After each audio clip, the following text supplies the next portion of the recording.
Today on Passion for Food, we'll be making the souliest of soul foods.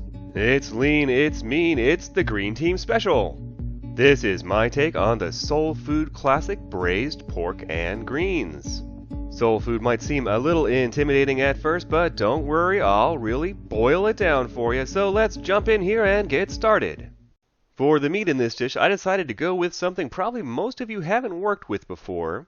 Here I have about 5 pounds of pork neck bones. I know what you might be thinking, hey Graham, I really have a bone to pick with you about this. I mean, that just really seems like a pain in the neck. But hey, this is soul food, and trust me, these neck bones are really going to add something special to the bone broth we're going to wind up cooking this all in. The pieces are going to vary a little bit. You can see this is basically a part of the ribs we have there. If you can't find pork neck bones or you just don't want to use them, my second choice would probably be ribs, pork shoulder, ham hock, smoked turkey legs, turkey wings, something like that, something that you would want to braise for a long period of time. Generally speaking, with these pork neck bones, one side is going to have the majority of the meat, so I'm going to turn it that side up and we're just going to season liberally with salt and pepper. And to extract maximum flavor, I do recommend searing these. Because we're using these pork neck bones, we'll only need to sear the one side, but if you're going to be using something like pork shoulder, you would want to turn it over and sear both sides. For best results, we want a fair amount of oil in the pan. Don't worry about this is all going to get drained off. So we're going to go ahead and heat this over high heat, and you can tell your pan is hot enough when you can see a little shimmer in the oil like that. So let's go in with our meat here, and you'll notice there'll be sort of a meat side and a bone side. We definitely want to go down with the meat side. There's no point in searing the bones. So let's get the rest in here. Let's try and maximize the contact area with the pan. That way we get the maximum brown goodness. And how long we want to let this sear really depends on how hot your pan is. With the temperature I had here, I cooked this for about 3.5 minutes. At which point we can go ahead and start pulling these off. You can see we achieved a nice bit of color there. We get this beautiful caramelized goodness both on our meat and in the pan. That's just going to add a depth of flavor to our broth later. If you want to skip this step, you can. None of the pork neck bone recipes I found suggested searing them, but as far as I'm concerned, more flavor is always better. And before we get our aromatics ready, we do want to drain off this oil. And for our aromatics today, we're going to go with a pretty classic combination of about 2 to 3 stalks of celery, 1 large carrot, 2 medium onions just cut in half, don't worry about the skins, along with a whole head of garlic simply cut in half. This is going to form the base of our pork neck bone broth. So let's go ahead and slip in our seasoned and seared pork neck bones along with any juice that is accumulated on the plate there. And even though the pork is seasoned, I'm going to go in with about another tablespoon and a half of salt. So let's turn the heat to high, and I'm going to go in with about 2 cups of chicken stock. And then just plain water to cover.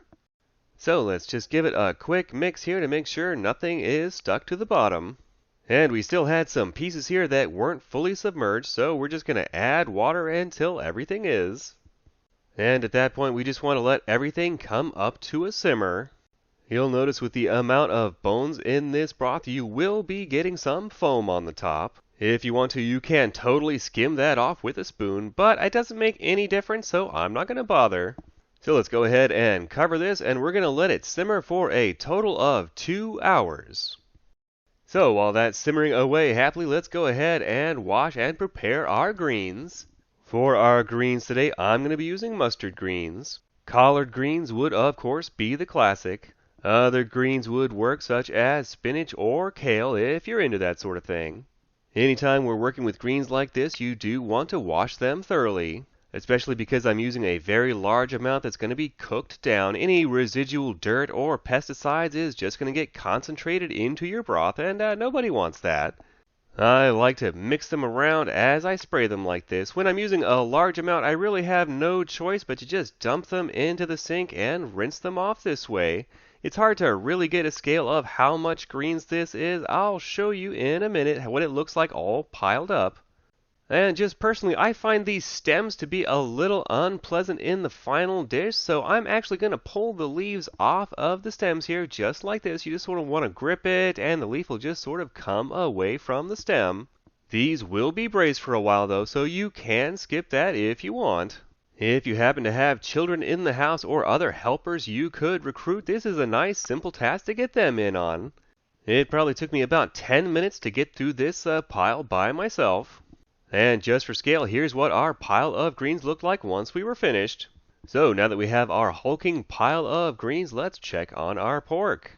You can see after those 2 hours that foam has dissipated, so I'm glad I didn't waste my time messing around with that.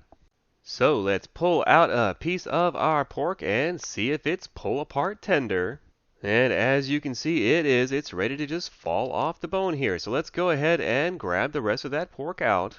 This pork has really infused some amazing flavors into this broth. And to streamline things, I decided just to strain that straight into a second pot. You may notice a couple little rogue pieces of pork. We can just go ahead and grab those real quick. As for these leftover vegetables, they would be good for your compost pile or trash can. And depending on how fatty your meat was, you might want to skim off a little oil at this point. I actually wound up mixing in this discarded oil and broth with my dog's food for the night. They really loved that. However, there really wasn't as much fat in there as I expected, so bad news, pooches, I'll probably skip this next time. And even though we strained this, there's still going to be a fairly large amount of small particulate in there from the vegetables and our pork, which is totally fine, but just to make everything nice and smooth, I'm going to take it for a quick spin with my immersion blender. And now is really the time we want to season this, so I'm going to go in with about 2 tablespoons of red pepper flakes, about a tablespoon of cumin, along with about 2 tablespoons of chili powder. Keep in mind, this is really just to get us started. We're going to have to taste and re-season as necessary. Speaking of which, whoops, almost forgot the pepper. But finally, it's time to start assembling our dream green team. Depending on the size of your pot, it might seem like you're not going to be able to get all the greens in there. But don't worry, I said this was all going to get boiled down for you, and it will. These greens will wilt up quite quickly, so just stack some in, let them wilt down, and stack in some more until you have them all in there. And once we have room, it's time to add the second team member. I'm using green beans for this. It is the green team, after all. So let's just give this a quick mix and make sure everything is nicely combined, and we're going to turn this down to low and simmer for 1 to 2 hours. In this case, I recommend 1 hour, at which point all we have left to do is add back in our pork. Some truly hardcore soul food eaters will tell you to leave the meat on the bones, but I definitely like to pick my pork off. So in with the green team we go. And we just want to mix that in. The broth will heat it up. Nothing else needs to be cooked here, so we're finished. The green team special is ready to serve.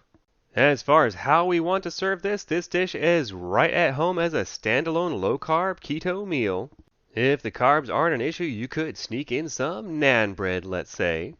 Or for a more gluten-free approach, you can also serve this on a bed of rice. This is totally delicious as a main course or a side dish. Never let anyone tell you you're eating something the wrong way. This is a really well-rounded dish with lots of vitamins, trace minerals, fibers, but most of all, great flavor. And definitely save any of that wonderful bone broth you have left over. That is just the best soup starter I've ever tried in my whole life. So I really hope you get in the spirit to try this soul food. And I really hope you've enjoyed this episode of Passion for Food. If you have, give me a thumbs up below and consider subscribing and hitting that little bell to be notified of our future episodes. This has been Graham with Passion for Food.